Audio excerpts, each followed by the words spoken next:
everyone, welcome back to the Cutlass Board Games channel. This time around we are back with another Kickstarter page building video, some stuff to kind of show you the behind the scenes of what goes into building a Kickstarter page, what goes into all the different thoughts and stuff that put it together as part of the entire product journey. This is a video series that I'm kind of doing to give some transparency as to the process. The people that are coming into their first time in launching a Kickstarter, especially for board games, get an idea of what kind of like templating that we do, or what kind of formatting that the page needs, and the different sections and breakdowns and all that kind of stuff. And what you can see me here doing on the screen is I'm building the what's in the box section. So this particular part is to show to the potential backer exactly the components of the game that come in the box. And I'm cutting up all of the different components. I have a single render that has all of the parts of the game set up and shown, but that's not very good for showing off all of the different parts individually, because it's a lot to take in at once in a single image. So what I'm doing is I'm breaking up all of the components individually so that I can label them, but also stretching it out as much as possible and making it seem really long adds perceived value to the game, because they have to scroll a long time to get to the bottom of the components list. Wow, there must be so much stuff that comes in this box. And you can see a lot of your big miniatures games are really victims of this. There might be 16 unique miniatures or whatever in total, and so then they have, rather than one spot that says there's 16 unique miniatures, there's going to be 16 spots that shows all of the miniatures individually one by one. So as you're scrolling through it, you're thinking, wow, there's so much stuff in this box. And whilst there is a lot of stuff going on in the Murders at Tealwoods Manor box, a lot of what we do is actually making it compact and making it work together and not feel huge, because it's not a big game. It's about A5 roughly. So, oh no, actually a little bit bigger than that. It's just under A4, I think. But it has a lot of parts to help you remember the different parts of the game, like reminder tokens, reminder cards. The trifold board is there to help you remember who the important characters are in each game that you play. And all of these components individually are important to highlight so that you can see the different parts that went into the decisions of making the game, a bit beyond just seeing the box unpacked. Because just having everything like kind of spelled out onto a table only really shows you so much. Pointing out what each thing is and what it does can be really helpful. A lot of the stuff that I'm doing here specifically is just separating each part as if it was a components list at the beginning of the rulebook, and then trying to put that component next to it to have a look. And I'm trying to make it nice and neat, but I'm not super duper happy with it. And while I'm doing this, I'm in a call with my friends at the Quest Suppliers who are helping me out on this project. They're co-publishing with me. And while I'm working on this, Terry from the Quest Suppliers is working on another section of the Kickstarter page. And that's who you can see me talking to while we're doing stuff. But a lot of this is pretty straightforward where it comes to building the different parts. I'm trying to get all of the components individually. I'm trying to break it down by section without making it look like it's being segmented. So it just kind of rolls down from top to bottom, where it shows you all of the different pieces individually. And I'm not super happy with how it turned out.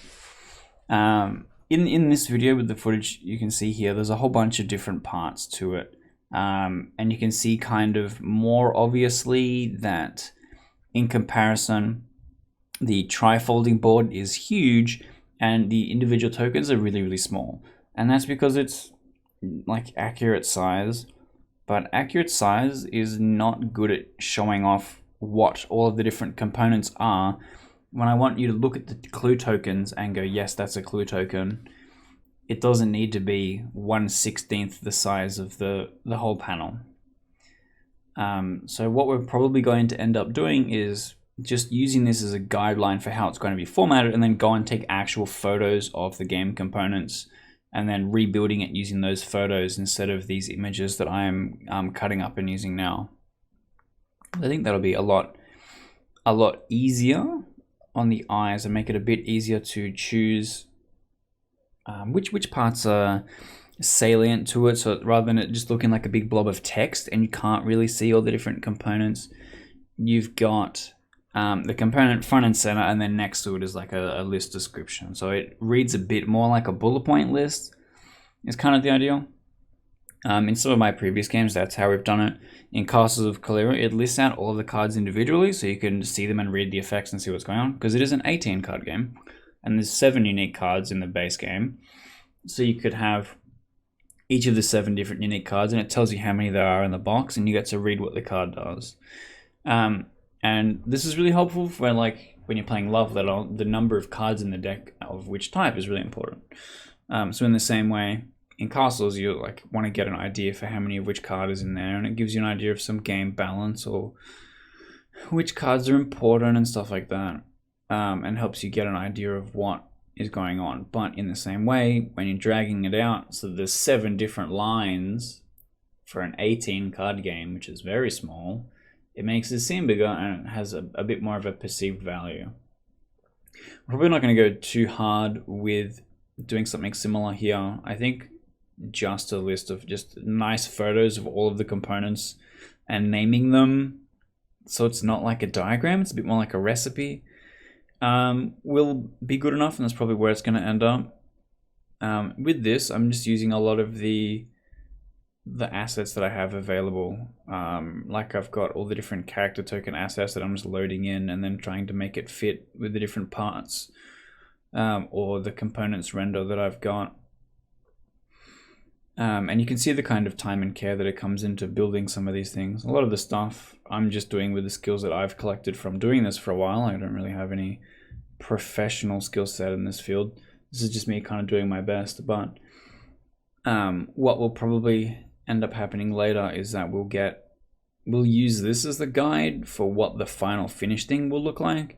Because Kickstarter has this problem where you have to have a complete looking page and you submit it for review before you can have your landing page of coming soon. We're trying to get something that makes it look like it's kind of complete and has all the different pieces in it before we will actually come in and finish and tidy it up and have it actually ready for launch. As of the recording this video, we are around 4 weeks away from launch, and we are still building the Kickstarter page. Like, this is something that we've unfortunately left a little bit late, but it's something that needs to be done, and it takes a lot of time and effort. And what you can see me doing here is uploading it onto the actual Kickstarter page. You can have a little bit of a look of some of the other stuff that I've got going on around there. I've got each individual different section is marked by a header, which like it's just the text, and then it has like a little cut from the art from the game as the background to give you an idea of it.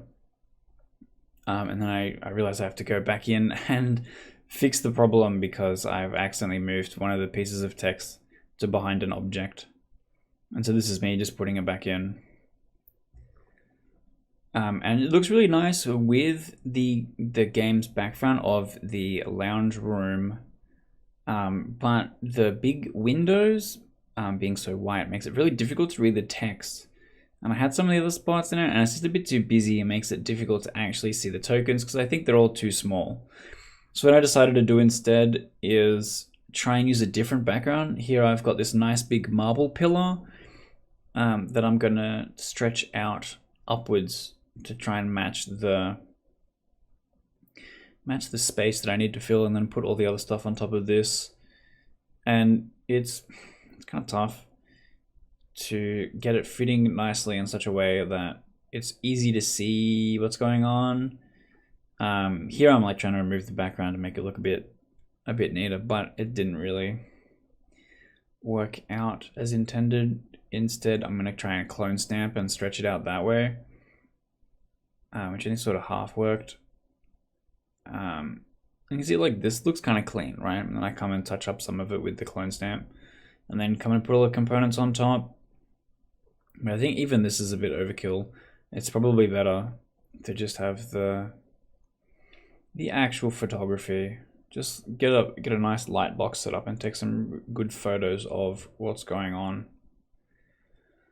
But that is, as you can see, part of the journey. You can see part of what's going on and how we're building things.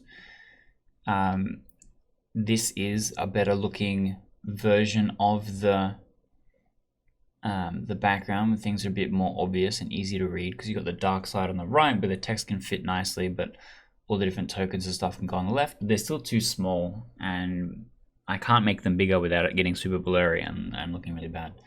So I'm going to have to come back and redo all of this, but that means that this is both a section that's sort of completed for template and also a video that I can record so that you can come and have a look at some of the process of what goes into it, why this particular method isn't the best and doesn't really work, and why we're going to replace it with something later on.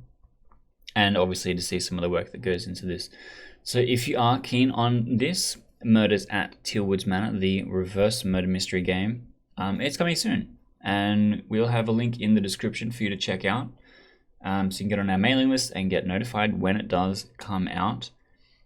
And, you know, hang out on the YouTube channel. Come and hit that subscribe button, get in the comments, ask some questions, see what's going on, and follow along in the journey so you can see everything, the whole thing. It's, you know, you get to meet me, Keith. I'm the guy that made the game, and see everything as it all comes together.